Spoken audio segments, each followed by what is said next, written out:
Bismillahirrahmanirrahim. Assalamualaikum warahmatullahi wabarakatuh. Alhamdulillah wassalatu wassalamu ala Rasulillah Sayyidina Maulana Muhammad ibn Abdullah wa ala alihi wa sahbihi wa mawalah. Amma ba'du. Teman-teman, saudara-saudara semua dimanapun Anda berada, bagaimana kabar kalian semua? Semoga kalian semua berada dalam keadaan yang baik, bersama orang-orang yang baik, di tempat yang baik.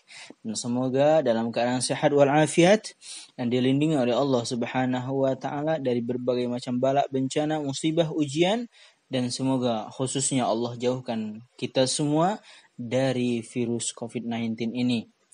Baik, pada kesempatan yang berbahagia ini saya menyampaikan kepada kalian sebuah kajian ilmu dalam ilmu bahasa yang barangkali sudah nggak asing dan sering kita dengar dalam kehidupan sehari-hari, khususnya orang-orang yang berkecimpung dalam dunia bahasa, baik itu bahasa Arab, bahasa Inggris maupun bahasa Indonesia, atau tatanan bahasa-bahasa lain yang barangkali belajar bahasa Mandarin, bahasa Jepang, bahasa Perancis, bahasa Korea, dan bahasa-bahasa lainnya.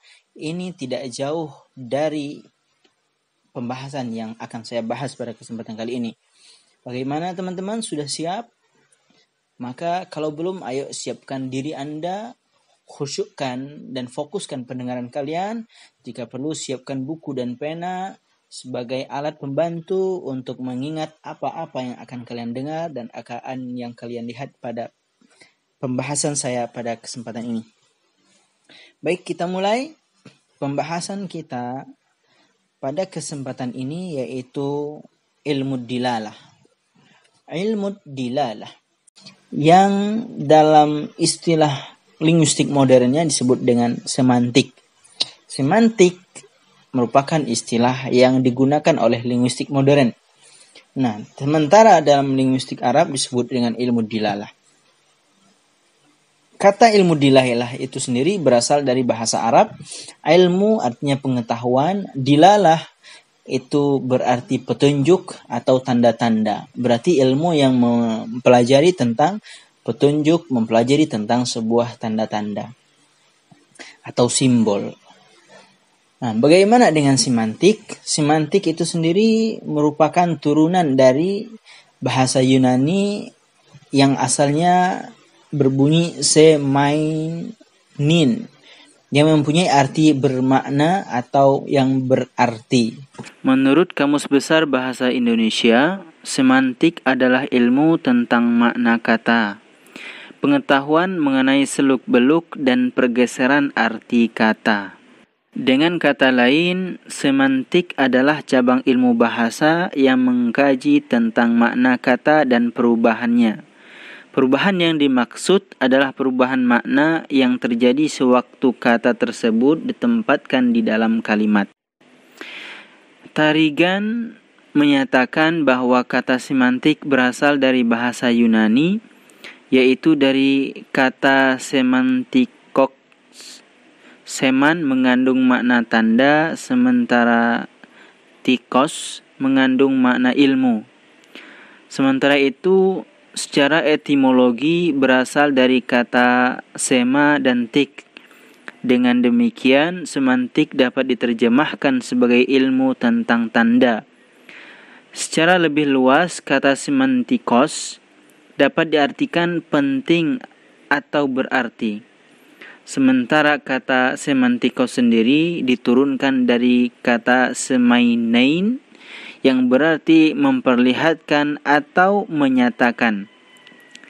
Dalam arti luas dapat diartikan telaah yang berkaitan dengan makna. Semantik menelaah lambang-lambang atau tanda-tanda yang menyatakan makna, hubungan makna yang satu dengan makna yang lain, dan pengaruhnya terhadap manusia dan masyarakat. Oleh sebab itu, semantik mencakup kata-kata, perkembangan, dan perubahannya.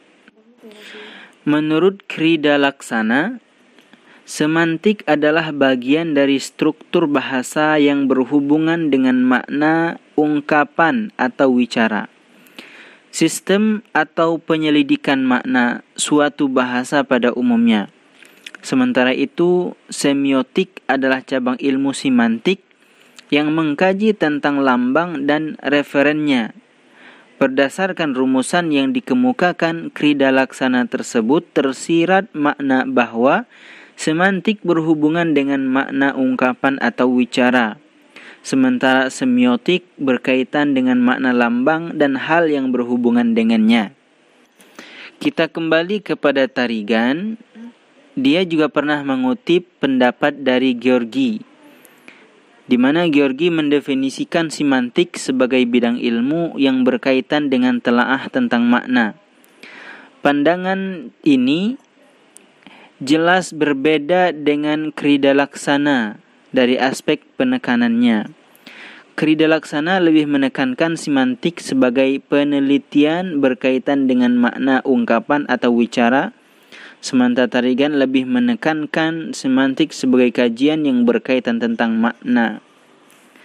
Sementara kesamaan pandangan kedua ahli tersebut adalah sama-sama melihat semantik sebagai objek yang berkaitan dengan makna. Definisi berkaitan dengan kata semantik juga dikemukakan oleh John Lyon.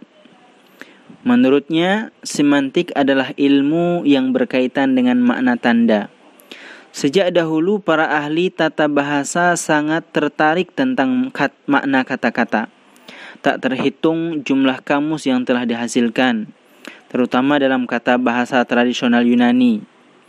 Para ahli filsafat sangat tertarik akan makna sebab berkaitan erat dengan persoalan filsafat, terutama berkaitan dengan hakikat kebenaran, status konsep universal, masalah pengetahuan, dan analisis kenyataan. Teori semantik memperhatikan arti makna yang banyak sekali. Tanda yang dimaksud Lyon adalah tanda-tanda yang berkaitan dengan bahasa.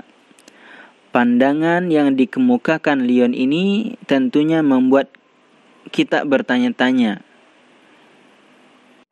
yaitu, kalau demikian, samakah semantik dengan semiotik? Kalaulah berbeda, tentu sangat sulit membedakannya dalam konteks realitas sehari-hari. Selanjutnya, Lyon menyatakan bahwa istilah semantik baru lahir pada abad ke-19 di Yunani. Selain Lyon, Mansur Pateda juga mengungkapkan pandangan yang berkaitan dengan definisi semantik. Menurut Pateda, semantik merupakan istilah teknis yang mengacu pada studi tentang makna.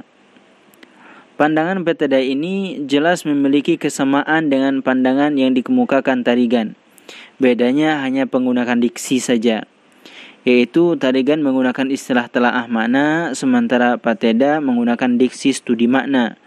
Namun makna yang ditimbulkan tentulah sama. Boleh juga dikatakan Tarigan dan Pateda memiliki pandangan atau konsep pemikiran yang sama tentang semantik.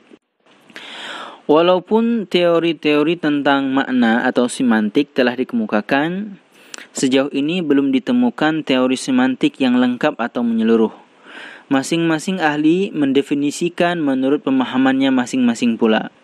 Hal tersebut sebagaimana yang dikemukakan oleh Lyon, bahwa belum ada teori semantik yang memuaskan dan menyeluruh. Berbagai pendekatan yang dikemukakan banyak yang membingungkan.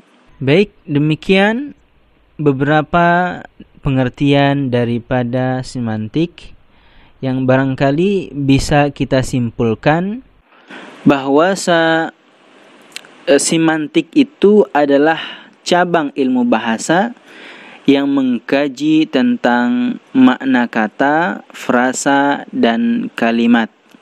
Semoga apa yang telah saya sampaikan ini bermanfaat dan semoga dapat mengalirkan pemikiran-pemikiran baru dari Anda yang baru saja mengenal istilah semantik, dan semoga akan mendapatkan tambahan ilmu di tempat yang lain.